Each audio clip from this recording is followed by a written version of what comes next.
Chinese Olympic swimmers are in the hot seat right now. Chinese athletes under the scanner for doping.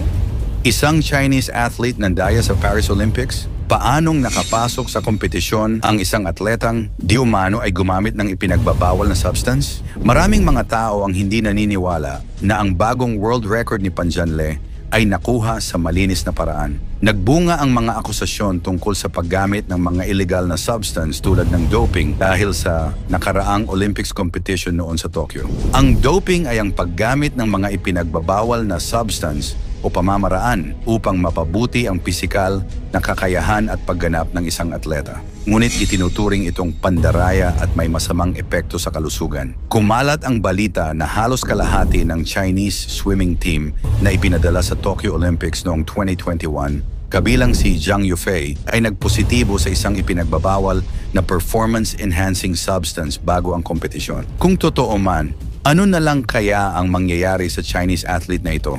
Mabilis na kumalat sa iba't ibang news outlet at social media ang balita tungkol sa isang Chinese athlete na si Panjanle, 19 na taong gulang, tungkol sa pagkapanalo nito sa 100-meter swimming category sa Paris Olympics. Mabilis na nag-trending ang balita tungkol dito, pero hindi lamang dahil sa pagkapanalo, pero dahil rin sa nandaya raw ito.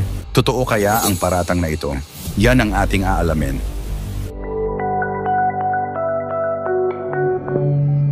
Labis na nakagugulat ang bilis ni Pan. Ang bilis nito ay nasa 46.40 seconds, dahilan para matalo ang Australianong kalaban na si Kyle Chalmers.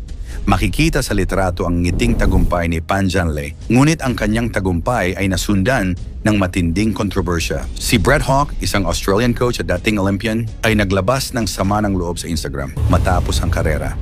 Sinabi niya, "I've studied this sport. I've studied speed. I understand it. I'm an expert in it. That's what I do, okay? I'm upset right now because you don't win 100 freestyle by a body length on that field. You just don't do it. It is not humanly possible to beat that field by a body length." Nagpahayag pa si Hawke na ang ganitong klase ng performance ay hindi makakamtan ng walang tulong. Sinabi niya na ang bilis ni Panjanle ay mahirap paniwalaan, na hindi ito kayang gawin ng walang tulong ng kahit na anong illegal substance. Nagbigay din ng kanyang opinyon si Chalmers, ang nanalo ng silver sa parehong kategory matapos ang awarding ceremony. Hindi siya nagpakita ng anumang hinala tungkol sa pandaraya. Sinabi niya, "I do everything I possibly can to win the race and trust everyone's doing the same as I am. Staying true to the integrity of sport." Sinabi pa nito na, "I trust that he deserves that gold medal." Matatandaan na nasungkit ni Panjanle ang unang world record noong Pebrero 11, 2024 sa bilis na 46.80 seconds sa 100-meter freestyle habang kasali siya sa 4x100-meter freestyle relay team sa World Aquatics Championships sa Doha. Matapos ang ilang buwan sa 2024 Paris Olympics, natalo ni Pan ang sariling record at nanalo ng ginto sa bilis na 46.40 seconds lamang. Hindi lamang gulat at pagkamangha ang nakuha ni Pan mula sa mga tao, ngunit pagkaduda din dahilan niya, hindi naman daw ito possible para sa isang tao. Maraming mga tao ang hindi naniniwala na ang bagong world record ni Panjanle ay nakuha sa malinis na paraan. Nagbunga ang mga akusasyon tungkol sa paggamit ng mga illegal na substance tulad ng doping dahil sa nakaraang Olympics competition noon sa Tokyo. Ang doping ay ang paggamit ng mga ipinagbabawal na substance o pamamaraan upang mapabuti ang pisikal na kakayahan at pagganap ng isang atleta. Kadalasang layunin ng doping na mapataas ang lakas, bilis, tibay at pangkalahatang kakayahan sa sports. Ngunit itinuturing itong pandaraya at may masamang epekto sa kalusugan. Kumalat ang balita na halos kalahati ng Chinese swimming team na ipinadala sa Tokyo Olympics noong 2021, kabilang si Zhang Yufei, ay nagpositibo sa isang ipinagbabawal na performance-enhancing substance bago ang kompetisyon. Ang mga atleta ay pinayagan pa ring makipagkompetisyon matapos ideklara ng China's Anti-Doping Agency na ang positibong resulta ay dulot lamang ng kontaminasyon mula sa pagkain sa isang hotel-restaurant. Tinanggap ng World Anti-Doping Agency, WADA, ang assessment na ito ng walang apela, ngunit nagdulot ito ng backlash sa swimming community. Dagdag pa rito, nagkaroon ng hiwalay na kaso noong 2022 kung saan dalawang Chinese swimmers ang nagpositibo sa methandienone, isang anabolic steroid, ngunit muling nilinis ng China Anti-Doping Agency ang kanilang pangalan dahil sa umano'y kontaminasyon ng pagkain. Ang mga kasong ito ay nagdulot ng matinding backlash sa swimming world at nagpataas ng pag-aalala tungkol sa transparency ng anti-doping system. Sa kabila ng mga akusasyon, walang konkretong ebidensya na nagsasabing nandaya si Pan. Ang isyu ng doping ay matagal nang usapin sa China, ngunit si Pan ay hindi pa natutukoy na sangkot sa anumang iligal na gawain. Epekto sa national pride at sport ng China. Ang mga doping scandal ay hindi lamang naglalagay sa alanganin ng reputasyon ng isang atleta, kundi pati na rin ng kanilang bansa. Sa bawat kontrobersya ng pandaraya sa sports, ang taumbayan at ang buong bansa ay nadadamay na nagiging sanhi ng pagkakahiwalay ng suporta at pag-aalala sa integridad ng kanilang pambansang programa sa sports.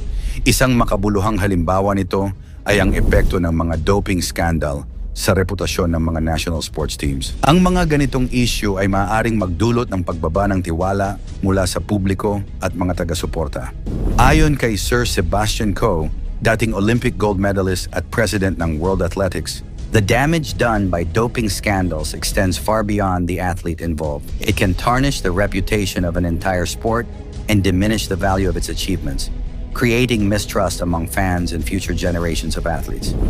Ang mga skandal na ito ay hindi rin nakakatulong sa pag-unlad ng sports sa bansa. Ang mga sponsors at mga partner ng sports programs ay maaaring magatubili sa pakikipagtulungan sa mga kupunan na nasasangkot sa mga isyu ng doping. Ang mga coaches at sports officials naman ay maaaring mawalan ng kredibilidad at ang kanilang pangako sa pagbuo ng mga atletang may malasakit at disiplina ay nagiging sanhi ng pagdududa. Higit pa rito, ang mga doping scandal ay nagiging sanhi ng matinding pressure sa mga bagong henerasyon ng mga atleta. Ang mga kabataang nais makamit ang kanilang mga pangarap sa sports ay humaharap sa isang sitwasyon ng pagdududa at pangamba na maaaring mawala ng pangarap dahil sa mga naunang pagkakamali ng iba. Sa kabuuan, ang epekto ng doping scandals sa pambansang pride at sports programs ay malalim at malawak na nangangailangan ng patuloy na pagsusumikap upang maibalik ang tiwala at integridad sa sports. Kung totoo ang mga akusasyon, malaking dagok ito sa reputasyon ni Pan Jianlei at sa Chinese swimming team. Ngunit kung walang basehan ang mga paratang, ito ay isang halimbawa ng hirap na pinagdadaanan ng mga atletang nagsusumikap na magtagumpay. Ano nga ba ang totoo? Karapat-dapat nga ba si Pan Jianlei sa kanyang tagumpay o ito'y dulot ng pandaraya? Ano-ano ang magiging implikasyon nito sa mundo ng swimming at sa China? Ikomento mo naman ito sa ibaba. Huwag kalimutang i-like at share ang video. Maraming salamat at God bless.